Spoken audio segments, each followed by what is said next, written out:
పరిశుద్ధ గ్రంథములో షులమితి అనే ఒక వ్యక్తి ఎత్తబడే సంఘానికి ప్రతిరూపంగా, మహిమ కలిగిన సంఘానికి ముంగుర్తుగా, పెళ్లి కుమార్తె సంఘానికి సాదృశ్యంగా పరమగీత గ్రంథములో కనబడుతుంది.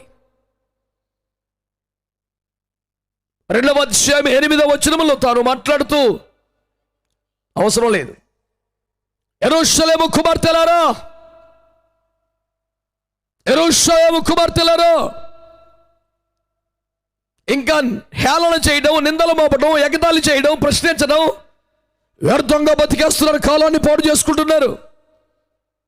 ఇదిగో నా ప్రియుడు వచ్చుచున్నాడు, ఆలకించు నా ప్రియుని స్వరం వినబడుచున్నది. అతడు కొండలు దాటి గుట్టలు దాటి ఎగసి వచ్చేస్తున్నాడు, ఇర్రివలే లేడి పిల్లవలే గంతులు వేస్తూ వస్తున్నాడు. ఆలకించండి, నా ప్రియుని స్వరము, ఆగమన ప్రకాశపు వెలుగు నాకు తెలుస్తోంది అంటూ యెరూషలేము కుమార్తెలను జాగృతం చేస్తోంది షులమితి. బిడ్డలారా, మొత్తం పరమగీత కన్యకలో, పరమగీత భాషలో కానీ, పాత నిబంధన గ్రంథములోని ప్రవచనాల భాష సరళిలో కానీ మీరు చూస్తే 3 కనపడతారు. 1 బబులోను కుమారి, 2 యెరూషలేము కుమారి, 3 సియోను కుమారి. బబులోను అనే అనుభవం క్రీస్తుకు వెలుపట, క్రీస్తుకు సంబంధమైన భక్తు లోక సంబంధమైన నరక పాత్ర స్థితిలో ఉన్నటువంటి క్రీస్తుకు వెలుపటి గుంపు. యెరూషలేము కుమార్తెలు అంటే నవకార్థ క్రైస్తవ్యం, పేరుకే దేవుని బిడ్డలు, పరిశుద్ధ పట్టణానికి చెందినవారు, పరిశుద్ధ మందిరానికి చెందినవారు, లెక్కలమని వారివి అన్ని క్రైస్తవ అనుభవాలే. ఎవరికి రాకల్లో ఎత్తబడి సిద్ధపడు, అసలు ఆ సోయ ఉండదు. ఇక సియోను కుమారి ఉందే, క్రీస్తు రాకల్లో ఎత్తబట్టడం తప్ప ఇంకొక గురి కానీ, ఇంకొక ఆరోపణలని జీవితం చేతులెత్తి స్తోత్రం చెబుతారా? మంచిగా చెప్పొచ్చు కదా. హల్లెలూయా. ఈ సియోను కుమారి అనుభవంలో షులమితి కనబడుతుంది. అందుకనే ప్రియుడు కూడా మాట్లాడుతూ, నా పావురము నిష్కలంకురాలు ఒకతే, లెక్కకు మించి కన్యకులు ఉన్నారు, కానీ నా వధువు ప్రియురాలు ఒకతే.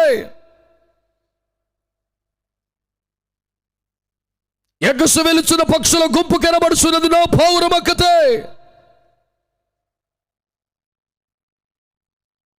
ఈరోజు దేవుని వాక్యాన్ని గమనించండి. విచారకరమైన సంగతిని మీ దృష్టికి తెస్తున్నాను. అయ్యో, తాను బబులోని అనుభవంలో లేదు, యెరూషలేము అనుభవంలో లేదు, సియోను కుమార్తె అని పిలువబడే స్థాయిలో ఉన్నది. యెరూషలేము కుమార్తెల గురించి ఒక మాట చెప్పనివ్వండి. నామకార్థ సంఘం అంటే ఎట్లుంటుందో. షులమితిని పిలిచి అంటున్నారు వాళ్ళు, ఏయ్ నల్లని దానా ఇట్లా అని వారు మాట్లాడుతున్నారు. అప్పుడు షులమితి అంటది, నేను మీకన్నా తెల్లగా ఉండేదాన్ని, నా సహోదరులను ద్రాక్ష తోట కావలి పెట్టారు, ద్రాక్ష తోటకు కావలి కాసి నా యవ్వన జీవితం అంతా దేవుని తోట కొరకు, దేవుని సంఘము కొరకు, దేవుని రాజ్యము కొరకు, పరిశుద్ధుల పరిచర్య కొరకు, సేవా భారముతో నేను ఎండకు కాలి ఇట్లా నల్లగా మారాను. నీకంటే శ్రేష్టమైన అనుభవంలో ఉండేదాన్ని నేను. మీలాగా నీడ పట్టున బతికిన దాన్ని కాదు, సుఖభోగములో జీవించిన దాన్ని కాదు, దేవుని తోటకు కావలి కాశాను, ద్రాక్ష తోటలో పరిచయం చేశాను, దేవుని రాజ్య భారాన్ని మోసాను, ఇట్లా అలిసి ఇట్లా తయారయ్యాను. మీరు నన్ను చులకనగా చూడొద్దు. ఇప్పుడు ఎందుకు ఇదంతా చెబుతున్నానంటే, యెరూషలేము కుమార్తెలకు ఆత్మ సంబంధమైన అనుభవం లేవు, ఆత్మనేత్రం లేదు, ఆత్మలో చూడగలిగే స్థితి లేదు. వెలుచూపును బట్టి మాట్లాడతారు.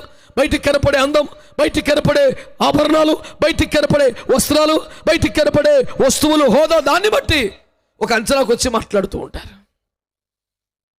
కానీ సియోను కుమారి ఆత్మ సంబంధమైన అనుభవాలతో బ్రతికే మనిషి.